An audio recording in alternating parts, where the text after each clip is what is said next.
Hello, আপনারা জানেন যে পিজি হসপিটালে যদি দেখাতে চান কলকাতাতে, তাহলে ওখানে প্রচুর লাইন থাকে ওপিডি টিকিট জন্য। সেইটা লাইনটা যদি না দিতে চান, তাহলে মোবাইলে আপনি অনলাইন টিকিট কাটতে পারেন। আর আপনি ২ ঘন্টা ৩ ঘন্টা বরবাদ না করে আপনি খুব সহজে আপনি গিয়ে হসপিটালে আপনি দেখাতে পারেন পেশেন্টকে। টিকিট জন্য আপনাকে ওখানে একটা কিউআর কোড দেওয়া থাকে, জায়গায় জায়গায় লাগানো আছে হসপিটালে। আপনি স্ক্যান করে লিঙ্কটাকে ওপেন করতে পারবেন গুগল ক্রোম দিয়ে। আর নাহলে আমি ডিসক্রিপশনে দিয়ে দেবো, সেটা দিয়েও আপনি ওপেন করতে পারবেন টিকিট কাটা। এবার দেখো কীভাবে ফর্মটা ফিল করতে হবে।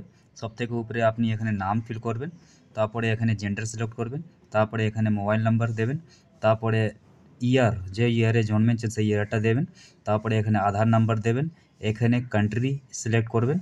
কান্ট্রি কান্ট্রি সিলেক্ট করাই থাকে। তারপরে এখানে ওয়েস্ট বেঙ্গল মানে স্টেট, কোন স্টেট থেকে আপনি আসেন সেই স্টেটটা আপনি দিতে পারবেন। এখানে আমি ওয়েস্ট বেঙ্গল দিচ্ছি।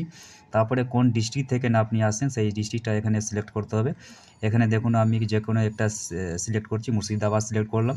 তারপরে এখানে দেখুন কোন ওপিডিতে আপনি দেখাতে চান, মানে কোন ডিপার্টমেন্টে আপনি পিজি হসপিটালে দেখাতে চান, সেই কার্ডিওলজি দেখাবো, সেটা কার্ডিওলজি আমি সিলেক্ট করলাম।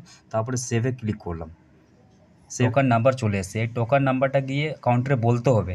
তারপরে আপনাকে একটা ডক্টর প্রেসক্রিপশনটা দেবে। সেই প্রেসক্রিপশনটা নিয়ে আপনি যে ডিপার্টমেন্টে টিকিট কেটেছেন সেই ডক্টরকে আপনি করতে, এখানে দেখুন সব কিছু আপনার ডিটেল চলে এসছে আর টোকন নাম্বারটা চলে এসছে। মেন হচ্ছে টোকন নাম্বারটা। এই টোকন নাম্বারটা বললেই আপনাকে কাউন্টারে আপনাকে স্লিপটা দিয়ে দেবে। ওই স্লিপটা নিয়ে ডক্টর দেখাতে পারবেন। Thank you.